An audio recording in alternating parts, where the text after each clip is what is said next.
sou Gabriela, do Instituto Integrato. Eu sou psicóloga organizacional e a minha empresa é uma consultoria de RH situada no Rio de Janeiro. Nós atuamos com treinamento, desenvolvimento de pessoas, diagnóstico organizacional e nesse momento de pandemia estamos trabalhando com alguns produtos para trabalhar bem justamente a questão dos efeitos do isolamento social provocados por este momento. Nós vamos iniciar hoje uma série de entrevistas com colegas e parceiros aí do Brasil todo, que é justamente para entender um pouquinho de como está sendo feita a gestão durante a pandemia. Quais são as oportunidades e quais são os desafios dos RHs de norte a sul do país. E hoje nós estamos conversando com o nosso grande parceiro, Sandro Angeli. Eu vou passar agora a bola para ele se apresentar. Vai lá, Sandro. Bom dia, Gabriela. Antes de tudo, agradecendo a oportunidade, né? A gente sabe que nesse momento, a gente compartilhando informações, compartilhando conhecimentos, todo mundo sai ganhando. Bom, meu nome é Sandro Stediliangeli, sou supervisor de RH da Agrale. A Agrale é uma empresa 100% caxiense, aqui em Caxias do Sul, né, Rio Grande do Sul.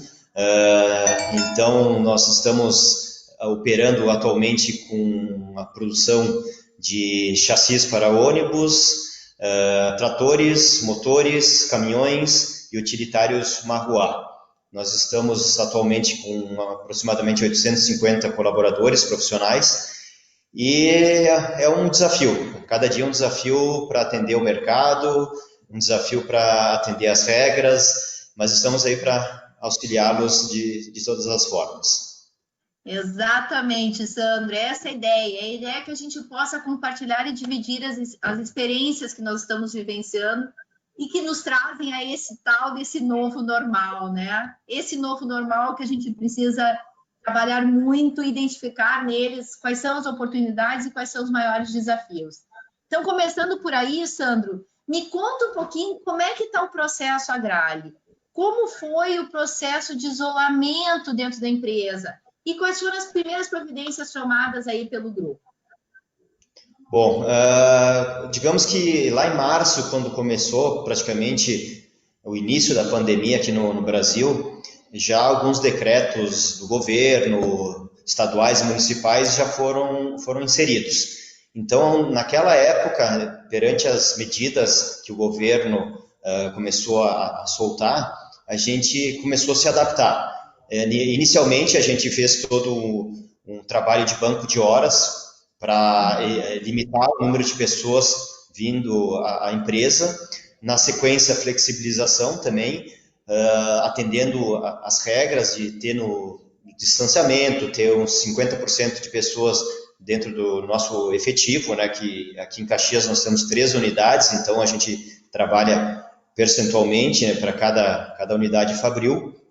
E depois que integrou a MP 936 também, daí a gente teve uma maior flexibilidade para tomar decisões. Tanto que logo que veio esse decreto, a gente optou por fazer redução de jornada de 50%.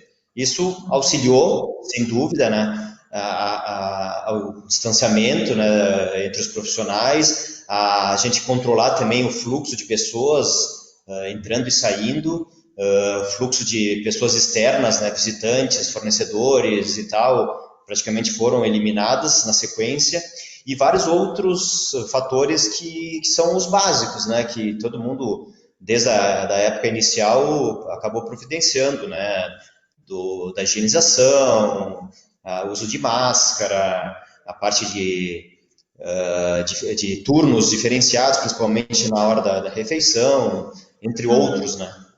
Entendi. Mas qual que tu diria, então, Sandro, na tua visão, qual foi e qual está sendo, se desse para dizer, um maior desafio da gestão das pessoas durante esse processo todo de pandemia?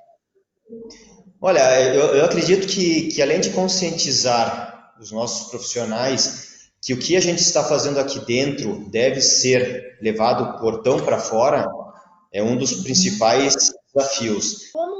Como engajar e como diminuir esse sentimento de abandono causado pelo isolamento. Né? Acho que esse é um dos maiores desafios nossos de RH, né?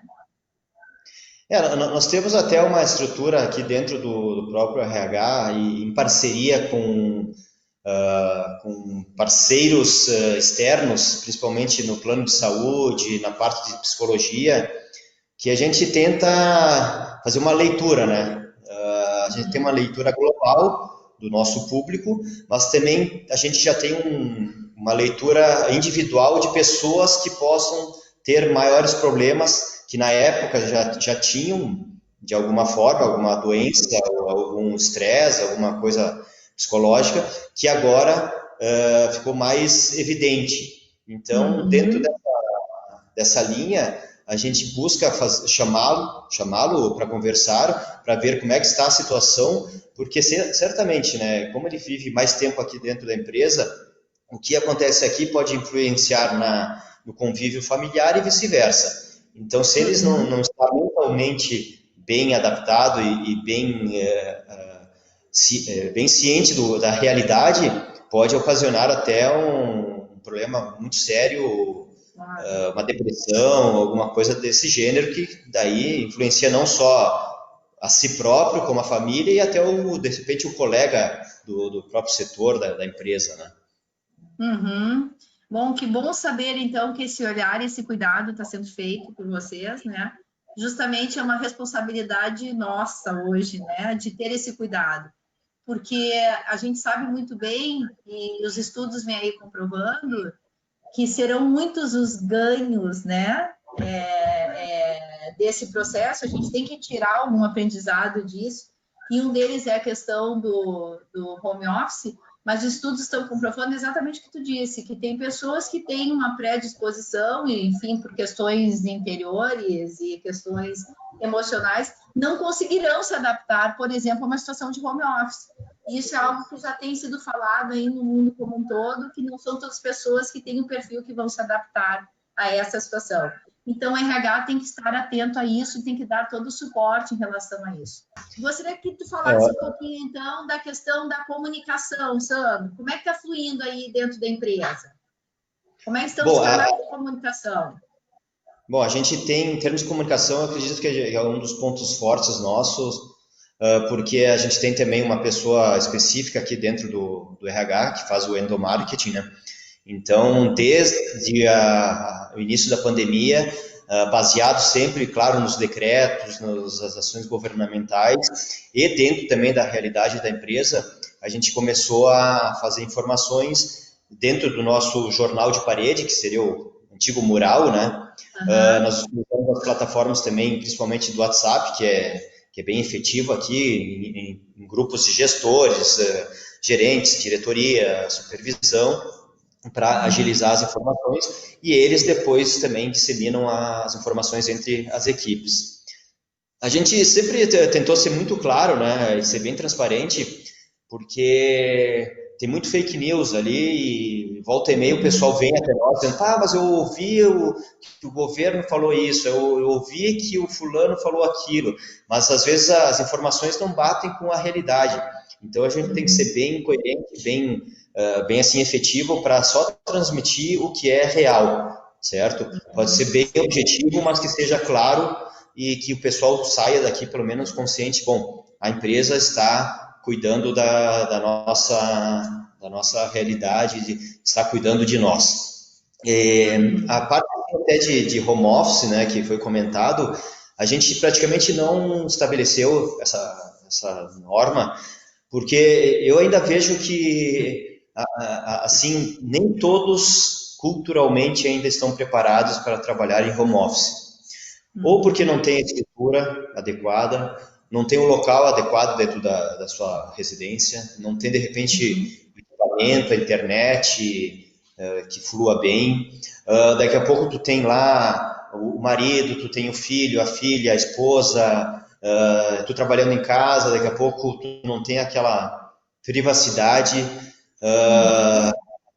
rindo assim, tu tá meio perto da geladeira também, toda hora indo lá pegar um petisco.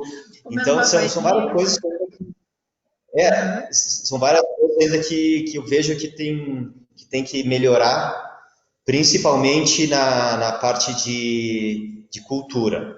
Então, ainda no home office, no caso a Agrale, né, porque eu sei que tem outras empresas que estão já trabalhando e eu acredito que estão se adaptando, mas nós definimos fazer o trabalho presencial dentro daquela redução de jornada conforme o decreto, né, 936, a MP. Então, isso, claro, dizem, o futuro vai ser tudo online. Eu vejo hoje já como as aulas são online, que sempre tem um delay, sempre tem um congelamento de imagem, sempre tem um probleminha de conexão. Então, na parte home office, acho que até conforme a atividade, até tu consegues trabalhar. Mas tu tem que ter uma doutrina muito forte assim para tu otimizar o teu tempo, né? A administração do tempo é fatal para que tu não desfoque, não fique pensando em outras coisas e não direcionados ao teu serviço. Então, vocês adotaram desde o início, nem a área administrativa entrou em home office? Para não mentir, nós tivemos duas situações que eram duas moças que não tinham onde deixar os seus filhos, ou na creche, ou na escola, ou algum parente, porque são de fora, e então acabaram tendo esse home office. Mas assim, foi bem pontual, né? Bem pontual. Entendi. Vocês fizeram uma análise antes, Sandro, dos profissionais de vocês, se era possível, porque tu trouxeste agora um dos maiores problemas das cidades grandes, né? A gente está falando aí de Caxias do Sul, que é uma cidade hoje, se não me engano, com 550 mil habitantes, aonde as pessoas conseguem se deslocar de maneira mais rápida, que não é exatamente a realidade das cidades grandes. E foi justamente esse um dos objetivos das nossas entrevistas, para mostrar essas diferenças, né?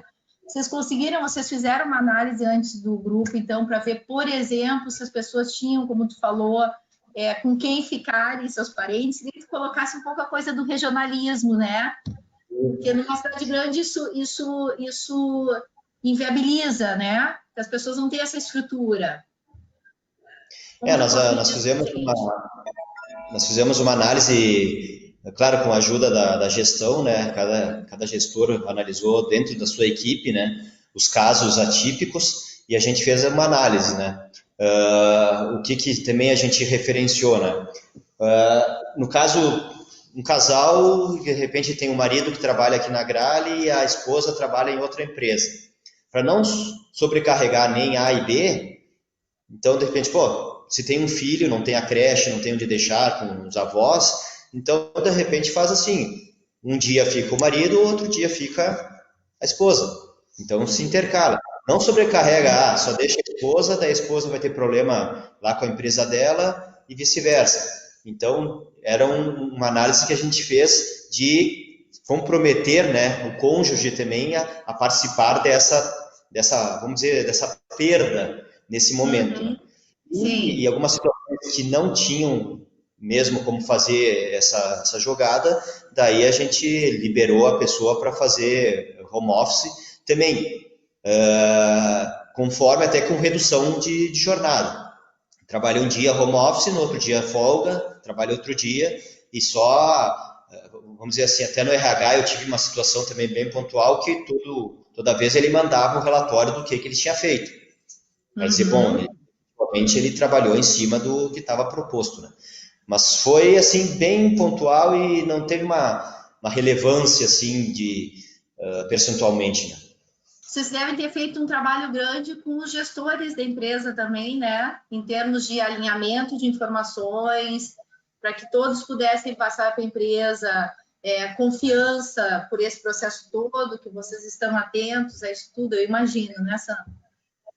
A gestão não só nesse momento de pandemia, mas acho que penso que em todo momento tem que ser o canal direto com a sua equipe, né? Às vezes a gente até cobra deles, se der um problema de gestão de pessoas, eles mandam um problema aqui para o RH. Eu disse, não, mas pessoal, no momento que vocês são os gestores, vocês têm que saber lidar com essas situações. Não só mandar. Daqui a pouco vai ter um problema familiar ali, o filtro é através de vocês. Claro, se não conseguiu resolver, o RH está totalmente disponível até para auxiliá-lo em parceria, de repente até conversar junto, mas não empurra o problema para só um setor. Cada qual tem que ter a tua ação, até porque eles conhecem bem mais o profissional da sua equipe do que nós próprios, né? Então a gente sempre enfatiza, apesar de não ter mais os treinamentos de gestão, a gente consegue, através de uma matéria, através de uma informação diferente, assim, que a gente compartilha e faz com que eles consigam captar e transformar isso em atividades perante as suas equipes, né? Ok. Sandro, uma última pergunta. Eu queria saber o que tu enxergou como oportunidade para ter um RH ainda mais estratégico. Qual a importância que tu está vendo no RH neste momento, dentro da tua empresa? Vendo assim pelo lado da Grale, eu notei que tinha algumas coisas que de repente a gente não estava efetivamente preparados para agir de forma rápida. Essa pandemia, como qualquer outra crise, não só da saúde, mas crise econômica, nos traz muitas reflexões, né, de como a gente lidar após esse momento difícil, né. Eu vejo que a valorização do profissional é uma das coisas que a gente acaba pegando mais, levando assim em consideração, porque a gente vê que tem muitas pessoas aí que estão, não digo se sacrificando, mas indo além do normal para auxiliar o seu próximo, auxiliar o seu colega. A gente vê que tem pessoas passando dificuldades até mesmo ainda com o trabalho efetivo, daqui a pouco a esposa foi desligada, o marido também foi desligado, então acaba tendo uma ajuda interna, até de auxílio não só psicológico, mas auxílio financeiro até para o pessoal suportar esse momento. Então acho que um dos grandes valores que a gente está tendo aí é assim o coleguismo, né? Ter mais engajamento, ter mais participação, valorizar mais o trabalho do colega do lado, do trabalho do colega do outro setor, e também, em paralelo, saber administrar o seu caixa, né? Porque se já estava difícil antes, imagina agora, com essas condições, tu tem que apertar mais, espremer mais aqui, às vezes engavetar projetos que tu tinhas em mente, reduzir de repente até alguns benefícios. São momentos difíceis, mas que a gente quer sobreviver, passar por mais essa onda e poder chegar aí no final do ano, o ano que vem, dizer, ó, a Grale conseguiu sair mais dessa crise e sem nenhum caso de Covid. Então, todas as ações que foram feitas da melhor forma possível e foram assertivas. E, de novo, o que eu posso deixar de mensagem, né, que acho que a grande lição que a gente está tendo é a valorização do amigo, a valorização do presencial. As mídias estão aí, a gente sabe que assim, a conexão é quase que sempre virtual, mas hoje tu vê que se tu puder ter um contato mais próximo, até com o familiar, isso vai ver, mostra que tu tem assim um crescimento, uma maturidade em relação ao que a gente passou até então. E tu finalizou aí de forma magnífica, porque o que a gente mais tem visto é o Instituto Integrato desenvolver um produto, claro, nos adaptando aí à nova realidade, e a gente tem feito grupos com empresas para trabalhar justamente os efeitos do isolamento. O que isso tem trazido para as pessoas? Alguns clientes nossos nos chamaram para o Instituto, a gente precisa de um trabalho para que a nossa equipe passe aí da melhor maneira possível. O que vocês podem fazer pela gente? E aí a gente montou uma estrutura de inteligência emocional aplicadas a situações adversas e a gente desenvolve o grupo. E o que a gente mais tem ouvido Quer dizer, na cidade grande, os ganhos de home office são muito grandes, porque as pessoas não perdem mais. Se tu pensar que tem gente que perde 4, 5 horas do seu dia para chegar no trabalho, então a pessoa não perde mais esse tempo, a pessoa não conseguia ver muitas vezes o filho acordado, chegava muito tarde, agora ele passou a ver. Então, existem alguns ganhos, né, da questão do home office, mas, ao mesmo tempo, as perdas do que tu falaste, da falta do contato, porque nós somos relacionais, então o que as pessoas mais trazem que estão sentindo falta é disso, é de poder ter um olho no olho perto e pegar na mão do colega e poder ter essa troca. Isso as pessoas estão sentindo falta, sem a menor sombra de dúvida, e os ganhos disso são realmente muito grandes. Tá bom, Sandro, te agradeço muito, agradeço a disponibilidade de estar aqui, agradeço a Grade e muito obrigada, viu? A tua experiência e o teu case aí vai servir de exemplo para muitas pessoas aqui que vão estar nos ouvindo. Obrigada, viu, Sandro? Eu agradeço, Gabriel.